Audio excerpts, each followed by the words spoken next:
The fourth and final vertical is that of NGO. And Brother Syed Maaz Ansar will highlight the points in this.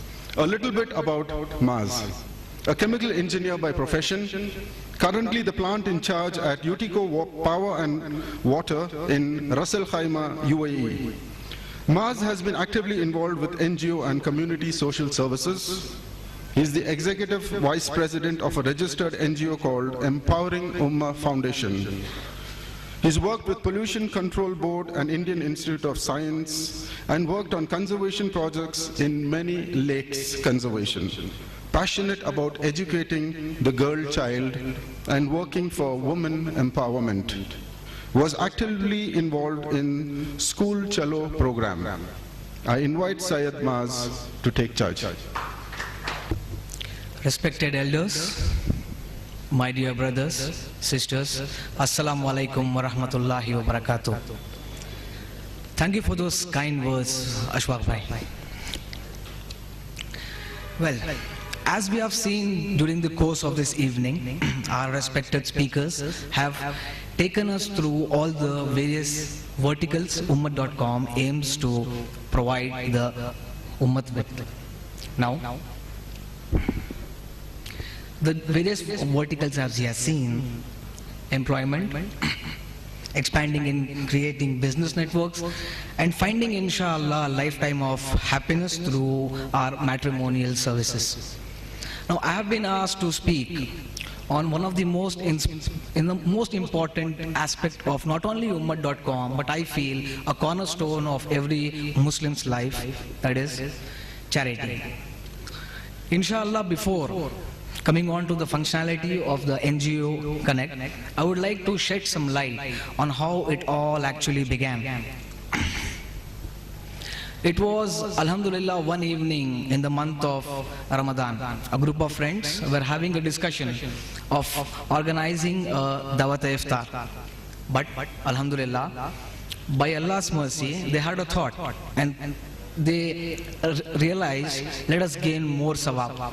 Let's do something better, or we can say bigger than a Dawat-e-Iftar. So, the idea of distributing Eid kits on the auspicious day of the year, Eid al-Fitr, came into the picture. And alhamdulillah, we have been doing this from the past 3 years, and inshallah intend to do it in future with all your blessings. Now, first this group contributed among themselves, then they spread the word to friends and relatives, and a little bit on the social media.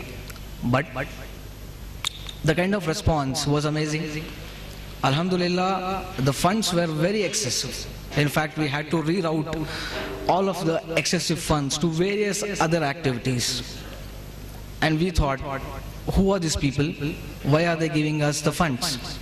And then we realized, if we do this work in a more organized way and lend credibility and a lot more transparency to the donors, inshallah we'll be able to get more funds.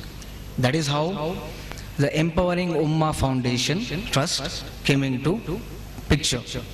This Empowering Ummah Foundation Trust, we had to analyze why was it, as I said, transparency to give us more credibility. So there was a NGO now of our own. But when we look around us, we see, and I'm sure for a fact we all know, there are tremendous amount of NGOs in and around our place, neighboring states, and all over India in fact. And they are doing tremendous amount of work, much more and even more than we can imagine. But the most important fact, all the idea behind is, how many of us know this? Generally, people who are into social service do know. But what about the people who are not into social service, who are not aware of this? How do you bring these NGOs into light? How do you popularize these NGOs? How do you show the masses what tremendous amount of work certain NGOs are doing?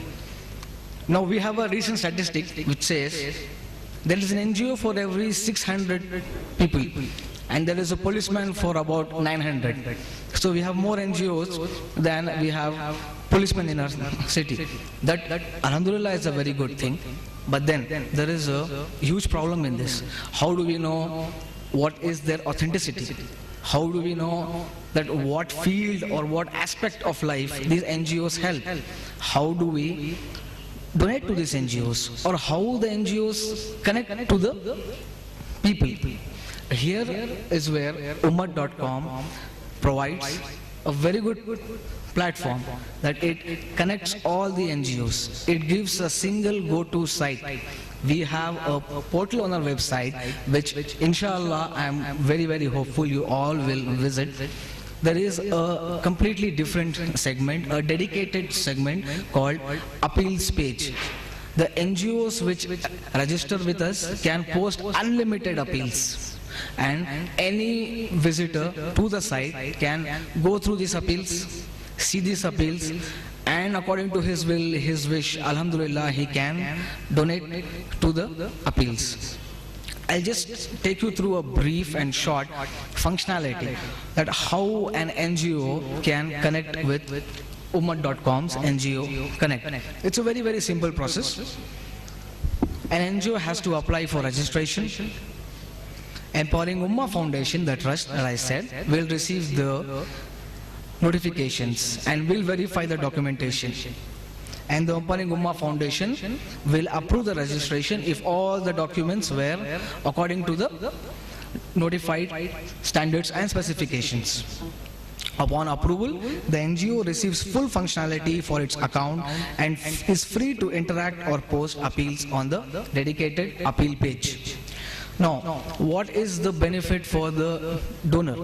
Why the donor, or why will the donor, or why should the donor donate through Ummah.com? Well, first of all, alhamdulillah, as we can see, and as I have said, there are numerous amount of NGOs. Alhamdulillah, most of them and every NGO is authentic and doing great work. But here at Ummah.com, we manually and very strictly verify the authenticity of each and every NGO that is a part of Ummah.com or the part of NGO Connect. So the donor will get complete authenticity of the NGO for which he is donating. Then we have a highest degree of transparency. That is, we have an open account policy. Anybody, anytime can walk into our office and he can verify the funds, he can verify the routes of the funds, where the funds have been used, and etc. And the third and the most important thing, it's a very easy and convenient way of donations. That is, you can go online and you can do your online payments, or if you leave your postal address and phone numbers, volunteers from Ummah.com and Empowering Ummah Foundation will be at your doorsteps to collect your valuable funds. Well, this was about the functionality. I would not like to take much time. I would like to conclude now. I just like to say thank you all for your presence, your patience. And I would like to make a special mention here, like people like Mr. Nasir Hussain, who is my father-in-law. He and other people like our dignitary, Mr. Abdul Azim, who is here. These people have helped us a lot in the past, and inshallah we hope their prayers, their blessings, and everybody else's blessings be with us. We were a very small group of people, very young people, haven't done much but have the desire to do a lot. We need all your support, we need all your duas, we need everything and all that you have. We are greedy in sawab and hope you all are greedy in sawab. Thank you all. Allah Hafiz.